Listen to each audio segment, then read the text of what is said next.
বাংলাদেশের অপর নাম, বাংলাদেশের অপর নাম তারেক রহমান। বহুদলীয় গণতন্ত্রের প্রবক্তা, বিএনপির প্রতিষ্ঠাতা শহীদ প্রেসিডেন্ট জিয়াউর রহমান এবং বাংলাদেশের সবচেয়ে জনপ্রিয় দেশনেত্রী, তিনবারের সাবেক সফল নারী প্রধানমন্ত্রী দেশনেত্রী বেগম খালেদা জিয়া, তারই যোগ্য উত্তরসূরি বিএনপির ভারপ্রাপ্ত চেয়ারম্যান জননেতা জনাব তারেক রহমান আপনাদের কাছে পাঠিয়েছেন ঢাকা মহানগর দক্ষিণ যুবদলকে। গতকালকেও ঢাকা মহানগর দক্ষিণ যুবদলের আহ্বায়ক সদস্য সচিব 31 দফা কর্মশালাতে উপস্থিত ছিলেন, গুরুত্বপূর্ণ নির্দেশনা দিয়েছেন, আপনাদেরকে জানাবেন তারা। আমি বলতে চাই যুবদল সম্পর্কে, আপনারা যুবদল করেন, অনেকে যুবদল গঠন, লক্ষ্য, উদ্দেশ্য কে করেছে জানেন না। আজকে এটাই জানাতে চাই।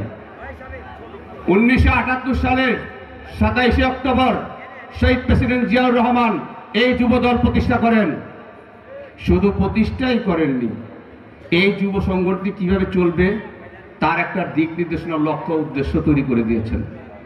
এখান থেকেই বোঝা যায় আপনারা যুবদল কি করবেন। পরিষ্কার লক্ষ্য উদ্দেশ্যগুলো কি?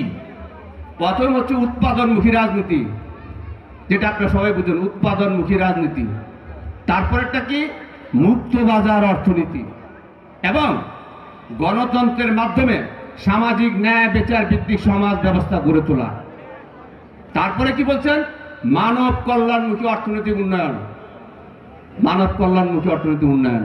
তারপরে শেষেরটা হচ্ছে জাতীয় সমৃদ্ধি অর্জনে প্রত্যেক স্তরে সৎ, যোগ্য, মেধাবী, নিঃস্বার্থ যুবকদের সমন্বয়ে আদর্শবান নেতৃত্ব গড়ে তোলা।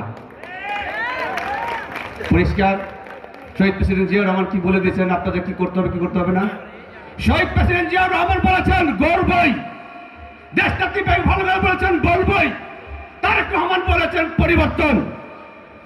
শহীদ প্রেসিডেন্ট জিয়াউর রহমান গড়েছেন সোনার বাংলাদেশ গড়েছেন, তার অসমাপ্ত কাজ দেশনেত্রী বেগম খালেদা জিয়া করেছেন। তিনি বলছেন বলবই, তিনি আপসীন দেশনেত্রী বলতেই থাকেন অন্যায়ের বিরুদ্ধে, ঠিক বলছেন না। তারেক রহমান বলছেন পরিবর্তন। এই পরিবর্তন আজকে যারা পরিবর্তন করে বলতেছেন, আমাদের জনতা জনাব তারেক রহমান আরো 2 বছর আগে পরিবর্তনের কথা বলেছেন, 27 দফা দিয়েছেন। শুধু তাই নয়, এই 31 দফার পিছনে এগুলো যারা এই গণতন্ত্রকে বিশ্বাস করে, বিএনপিকে বিশ্বাস করে, তাদের সে একত্রিত করে আরো 5 দফা, টোটাল 31 দফা দিয়েছেন, ঐক্যবদ্ধভাবে 31 দফা দিয়েছেন।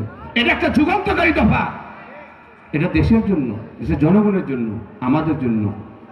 মনে রাখবেন তারেক রহমান দেশের জনগণের কথা বলেন, শহীদ প্রেসিডেন্ট জিয়াউর রহমান জনগণের কথা বলেন, দেশনেত্রী বেগম খালেদা জিয়া জনগণের কথা বলেন। আল্লাহ তাআলার পর জনগণই সকল ক্ষমতার উৎস, ঠিক ঠিক। আপনারা কি করবেন না করবেন, আমাদের নেতৃবৃন্দ আছেন, সিনিয়র নেতৃবৃন্দ আছেন, সাধারণ সম্পাদক সদস্য আছেন, তিনি আরো বলবেন। আমি আর 2-1টা কথা বলে শেষ করে দেব। যে নেতা বলতে পারে দেশ গড়বেন, তাহলে কি সেই নেতার আদর্শের সৈনিকরা কি বিপদগামী হতে পারে? হতে পারে না। যেহেতু সময় কম, সদস্য সচিবের কাজ আছে, আর কিছু বললাম না, শুধু বলবো একটি স্লোগান দিয়ে আমি শেষ করে দেব। স্লোগানটি হচ্ছে সবাই ধরবেন, সবাই ধরবেন। লোক কম, কিন্তু স্লোগানটা এমন ভাবে ধরবেন যাতে পচে যায়, এই হাসিনা ফ্যাসিস্ট সরকারের কান ছেদ করে পচে যায়। বাংলাদেশের অপর নাম, বাংলাদেশের অপর নাম, বাংলাদেশের অপর নাম, বাংলাদেশের অপর নাম তারেক রহমান, তারেক রহমান, তারেক রহমান, তারেক রহমান।